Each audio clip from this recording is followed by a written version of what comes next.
दोस्तों कैसे हैं आप लोग। मेरा नाम है इमरान मलिक। दोस्तों एक तरफ हमास और इजराइल की लड़ाई चल रही है, लेकिन अब बड़ी खबर आ रही है कि ईरान, रशिया और चाइना जॉइंट लेवल पर एक अपनी सेना का परीक्षण कर रहे हैं। तो इसके लिए ऐसा माना जा रहा है कि हो सकता है मिडिल ईस्ट के अंदर जंग दोबारा से छिड़ जाए। और ये क्यों अपना जॉइंट परीक्षण कर रहे हैं? ऐसा नहीं कि ये पहली बार कर रहे हैं, इससे पहले भी हुआ है। लेकिन अब स्थिति मिडिल ईस्ट के अंदर ऐसी बनी हुई है जिसको लेकर चाइना, रशिया और ईरान लगातार अपने सेनाओं का परीक्षण कर रहे हैं, अपने हथियारों को अभी चेक करके देख रहे हैं। तो क्या है बड़ी वजह, सारी जानकारी मैं आपको दूंगा। अगर आप इस चैनल पर नए हैं तो चैनल को सब्सक्राइब कीजिएगा, बेल आइकन दबाना ना भूलिएगा। दोस्तों वो समंदर के अंदर जो नेवी की एक्सरसाइज होती है, हर साल होती है, वो इस साल भी दोस्तों वो ज्वाइंट होकर साथ में मिलकर वो दोबारा से कर रहे हैं। अब दोस्तों देखिए, जिस तरीके से लगातार अमेरिका की जो बात चल रही थी, उससे तो ऐसा माना जा रहा था कि कहीं ऐसा ना हो कि रशिया ईरान को एक साइड में बिल्कुल कर दे। लेकिन पिछले 2 दिनों के अंदर जो घटनाएं हुई हैं वो बेहद ही इम्पोर्टेंट मानी जाती हैं। पहली बात तो रशिया ने कहा कि रशिया फिलिस्तीन का है और उनका ही है। उसके बाद चाइना के विदेश मंत्री का बयान आया कि फिलिस्तीन फिलिस्तीनियों का है। अमेरिका का जो गजा प्लान है, जो अमेरिका बना रहा है, उसका कोई भी हक नहीं है। गजा के अंदर जो कुछ होना चाहिए वो गजा वालों के लिए होना चाहिए। उसके बाद यूके, इंग्लैंड, फ्रांस, जर्मनी और इटली, ये चारों जो मुल्क हैं, इन चारों मुल्कों का भी बयान आ जाता है कि गजा प्लान जो बनाया गया है इजिप्ट का, वो बिल्कुल सही है और उसको लागू किया जाना चाहिए। मतलब ये हुआ कि अमेरिका जो गजा पर कब्जा करने के लिए रिवेरा बनाने की बात कर रहा था, अब उसका विरोध अब यूरोप के अंदर भी हो रहा है। एक तरफ यूरोप भी उसका विरोध कर रहा है अमेरिका का, दूसरी तरफ ईरान, रशिया और चाइना ने मिलकर एक साथ फिर से मिलकर नेवल एक्सरसाइज करने की घोषणा कर दी है। और ये बिल्कुल क्लियर कर दिया है, ये जो एंगल बना हुआ है मिडिल ईस्ट के अंदर, ये जो ट्रायंगल बना हुआ है रशिया, चाइना और ईरान का, वो अभी तक टूटा नहीं है, बल्कि पहले से ज्यादा वो मजबूत हुआ है। अगर इसके अंदर हम जोड़ दें कि चाइना ने साफ साफ बिल्कुल कह दिया है कि फिलिस्तीन फिलिस्तीनियों का है, तो बहुत साफ हो जाता है कि इस मामले पर अब ये जो सारे के सारे हैं वो फिलिस्तीन के साथ खड़े हुए हैं। दूसरी जो बड़ी घटना है दोस्तों, ये मैंने आपको बताया ही था कि अमेरिकी प्रशासन ने अमेरिका के एडमिनिस्ट्रेशन के अंदर हमास से सीधी बातचीत तो शुरू कर दी थी। अब दोस्तों एडन बॉयलर जो हैं वो ट्रम्प के एनवॉय हैं, उनके होस्टेजेस के लिए, यानी कि जो अगवा किए हुए लोग हैं, जो मामला देख रहे हैं, वो हैं एडम बॉयलर। दोस्तों उनका भी एक बयान आया है, CNN पर उनका इंटरव्यू आया है, और भी जगह उन्होंने इंटरव्यू दिया है जिसमें उन्होंने 3 बहुत इंपॉर्टेंट बात कही थी। और दोस्तों ये बात सुनते सुनते आप ये नोट कर लीजिएगा कि एडम बॉयलर जो हैं वो खुद एक यहूदी इंसान है और अमेरिकन है वो। दोस्तों उनका जो बयान है वो कई रूप में बहुत ही इंपॉर्टेंट माना जाता है। दोस्तों उनका जो पहला बयान है, उन्होंने दिया कि हाँ, हमने हमास से सीधी बातचीत की है और आगे भी हम जरूरत पड़ी तो बातचीत हमास से हम करेंगे।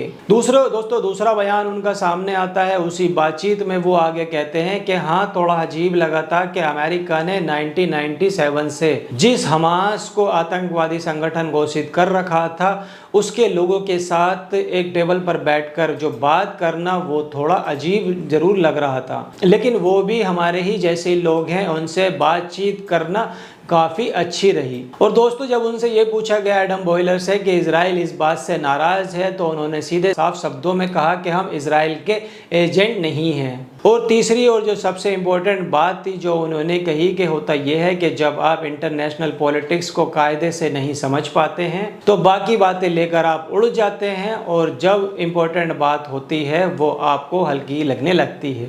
सबसे इम्पोर्टेंट बात बॉयलर ने ये कही कि हाँ, हम सिर्फ अमेरिकन होस्टेज के लिए, उसके रिलीज़ के लिए बात नहीं कर रहे हैं, हम सारे होस्टेज के लिए उसके रिलीज़ की बात कर रहे हैं हमास से सीधा। यानी कि बहुत सीधी सी जो बात है, जो अमेरिका के लिए समझ में आ रहा है कि इजराइल के थ्रू सीज फायर जो बात है वो कभी आगे नहीं बढ़ने वाली है। नेतन्याहू ये कभी नहीं चाहता है कि किसी भी तरीके का सीज फायर हो, और इसलिए अमेरिका अब सीधे तौर पर हमास से बात कर रहा है, उनके अधिकारियों से बात कर रहा है, और ये भी कहा है कि आगे भी बातचीत उनसे हो सकती है। तो इसका मतलब सीधा ये है कि जो बातचीत है ये सीज फायर को लेकर होगी और इसका असर क्या हुआ है। दोस्तों, जब आप जानते हैं ये जब खबर निकल कर सामने आई थी तो इजराइल ने ही इस खबर को लीक किया था। इजराइल ने ही इस खबर को लीक करने का मतलब ये था कि बातचीत को वो पटरी से उतारना चाहता था। दोस्तों, पहला राउंड जो बातचीत का था वो खत्म हो चुका है, लेकिन इस खबर का जो असर है वो ये हुआ है कि आज टाइम्स ऑफ इजराइल यानी कि वहाँ का जो अखबार है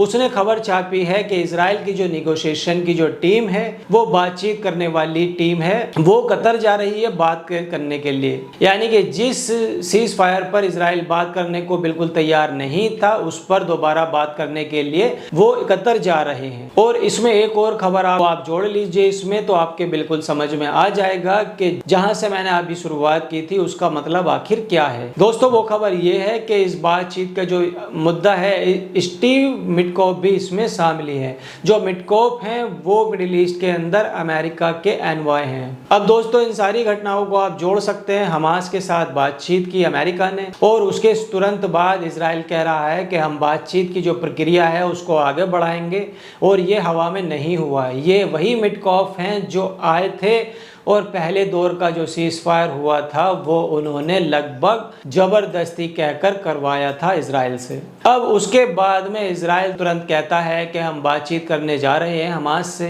यानी कि अमेरिका ने बिल्कुल साफ साफ कह दिया है कि सीज फायर तो आपको करना ही पड़ेगा और उसमें खुद मिटकोफ को वो भेज रहे हैं कतर। तो इसका मतलब साफ ये हो जाता है कि अब जो सीज फायर होगा वो अमेरिका की निगरानी में किया जाएगा। इजराइल वहाँ पर मनमानी अपनी नहीं कर पाएगा। बहुत ये बिल्कुल क्लियर हो चुका है और इसका मतलब सादा सीधा साफ यही है। और इसकी चिढ़ कितनी है अगर आपको ये समझना है, आपको समझ आ जाएगा। अब एक इजरायली का जो पत्रकार है उसका एक ट्वीट आता है, वहाँ की एक हिब्रू भाषा में उसने ट्वीट किया है, लेकिन ट्विटर में ट्रांसलेशन भी है उसका। अगर उसका ट्रांसलेशन आप पढ़ेंगे, वो जो पत्रकार है इजराइल का वो कह रहा है कि अमेरिका इजराइल से ज़्यादा हमास पर भरोसा करता है। यानी कि जो बात अभी मैं कह रहा हूँ वो बात बिल्कुल सही है और जो बात इजराइल के अंदर जो पढ़े लिखे लोग हैं, जो इजराइल की पॉलिटिक्स को समझते हैं, चाहे वो नेतन्याहू के साथ में हैं चाहे वो खिलाफ हैं, उनकी समझ में अब आ रहा है धीरे धीरे कि इजराइल जिस तरीके से बदमाशियाँ कर रहा है, सीज फायर को वो टाल रहा है। अमेरिका बिल्कुल ये समझ चुका है कि इजराइल सीज फायर को लेकर सीरियस नहीं है, भले ही वो पब्लिकली वो कुछ भी कहता रहे, और इसीलिए वो लगातार सीधे हमास से बात करता है। और दूसरी तरफ दोबारा जब इजराइल और हमास के बीच में बातचीत होनी स्टार्ट हो जाती है, कतर के नेगोशिएटर होंगे, वहां पर अपने एनवॉय यानी कि मिटकोफ को भेजा जा रहा है ताकि वो जाकर अमेरिका जिस तरह सीज फायर कराना चाहता है उसी तरीके से वो आगे बढ़ जाए। दोस्तों, एक्सियोस ने भी एक आर्टिकल लिखा था, उसमें जो सीज फायर कुछ हफ्तों में हो सकता है ऐसी बात निकलकर सामने आ रही है। दोस्तों, जो डिटेल्स दी हैं, जो डिटेल्स बताई जा रही हैं कि पहली बात तो यह है कि सीज फायर को रमजान के महीने तक चलाया जाएगा, यानी कि रमजान के दौरान इजराइल को कोई भी बड़ा अटैक करने की अनुमति नहीं दी जाएगी। दूसरी बात दोस्तों इसके अंदर यह है कि जो सारे होस्टेज हैं उनकी जो रिहाई है वो उस पर बात होगी, यानी कि होस्टेज उधर से रिहा होंगे और जिनको इजराइल ने गिरफ्तार किया हुआ है अपने पास में, उन होस्टेजेस को भी इजराइल को रिहा करना पड़ेगा, यानी कि होस्टेज जो ट्रांसफर होना है वो कंप्लीट किया जाएगा। और तीसरी जो सबसे जो इम्पोर्टेंट बात है जो इस सीज फायर में बात दिखाई दे रही है,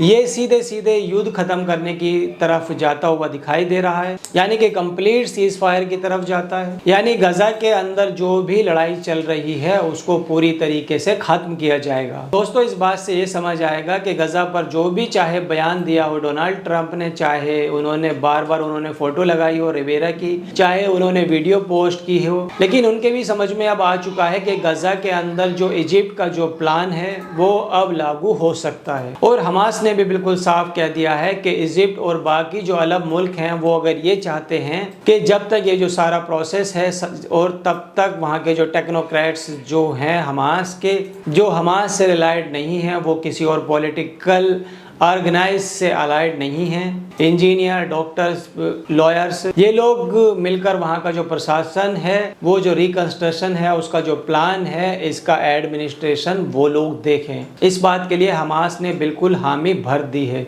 कि हम उसमें बिल्कुल शामिल नहीं होंगे।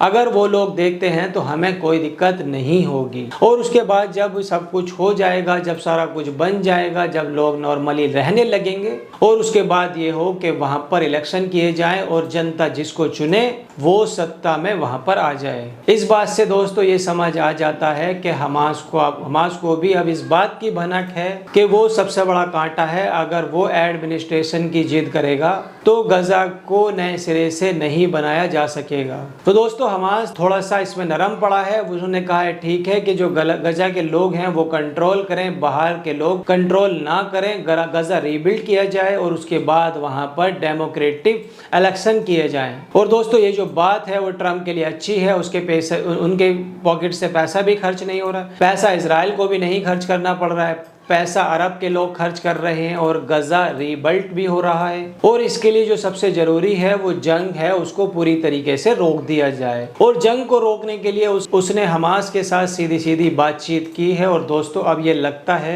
अभी दोहा के अंदर जो बातचीत होगी, जिसके अंदर मिटकॉफ भी शामिल होंगे, 2, 4, 5, 7 दिन भी वहां लग सकते हैं। 1 घंटे में दोस्तों कोई फैसला नहीं आ जाता ऐसी मीटिंग का। दोस्तों इसमें ऐसा लगता है कि वो परमानेंट सीज फायर की तरफ जाएगी। दोस्तों इजराइल के अंदर लगातार ठीक ठाक चल रहा है, ये कहना बहुत मुश्किल काम हो सकता है। दोस्तों एक पोल आया था, एक नया पोल आया है इजराइल के अंदर, और इसको भी ज़ायनिस्ट अखबारों ने ही छापा है, इजराइल के ही अखबारों ने इसको छापा था। दोस्तों ये पोल बताता है कि 72.5% जो लोग हैं, जो इजराइल की जो जनता है, यानी तकरीबन आप कह लीजिए जो यानी कि 72.5% यानी कि 3/4 जो लोग हैं इजराइल के अंदर, उन लोगों ने ये कहा है कि नेतन्याहू जो हैं वो 7 अक्टूबर को जो हुआ उसके लिए पूरी तरीके से जिम्मेदार हैं, उसको रोक सकते थे और उनको अब इस्तीफा दे देना चाहिए। यानी कि बहुत सीधी बात है कि नेतन्याहू इजराइल के अंदर अब पॉपुलैरिटी जो है उसको पूरी तरीके से खो चुके हैं। तो दोस्तों अमेरिका के अंदर भी पोल हुआ था जिसके अंदर 50% से जो ज़्यादा लोग थे उन्होंने अमरीकियों ने इजराइल के खिलाफ वोट दिया था। यानी उनका कहना था कि इजराइल जो कर रहा है गजा के अंदर वो सही नहीं है। यानी कि अमेरिका के अंदर भी अब इजराइल का जो समर्थन है वो हमेशा 70-80% रहा था, वो घटते घटते अब 50% से भी नीचे चला गया है। दोस्तों यही बड़ी वजह है कि अमेरिका लगातार हमास के लोगों से बात कर रहा है और वो इजराइल के लोगों से बात नहीं कर रहा है। अब जैसा कतर के दोहा में ये मीटिंग होने वाली है, मिटकॉफ भी वहाँ पर जाने वाले हैं, तो इससे साफ साफ नज़र आ रहा है कि अमेरिका बिल्कुल चाहता है कि अब सीज फायर हो जाए और सीज फायर पर पूर्ण विराम लग जाए। उसकी सबसे बड़ी वजह यही है, सबसे बड़ी वजह यही मानी जा रही है कि अमेरिका की जेब से कोई पैसा यहाँ पर खर्च नहीं होगा। जैसा पहले प्लान था कि अमेरिका उसको रीबिल्ड कराएगा, अब ना ही पैसा अमेरिका की जेब से खर्च हो रहा है और ना ही पैसा इजराइल की जेब से खर्च हो रहा है। जो इजिप्ट ने अपना प्लान दिया था जिसमें लगभग $57 अरब का खर्चा था, वो सारा मिलकर अरब देश ही उठाएंगे और गजा को दोबारा से रीबिल्ड करेंगे। तो जो इजराइल लगातार दूसरे चरण के सीज फायर के लिए आनाकानी कर रहा था, जब अमेरिका ने हमास से सीधी बात की और मिटकॉफ इजराइल गए, जब उन्होंने दबाव बनाया, तो अब खबरें सामने आ रही हैं कि इजराइल के कुछ अधिकारी, जो सीज फायर की कमेटी है उसके अधिकारी, अब कतर के दोहा जाने वाले हैं और वहां पर यह मीटिंग होगी कि कैसे सीज फायर पर पूर्ण रूप से मोहर लगाई जाए। तो दोस्तों इस पर आपकी क्या राय है, मैं आपसे जानना चाहता हूं। आपकी जो भी राय है आप हमें कमेंट करके बताइए। वीडियो कैसी लगी वीडियो को लाइक कीजिए, चैनल को सब्सक्राइब कीजिए। तब तक मिलते हैं अनदर वीडियो में। जय हिंद।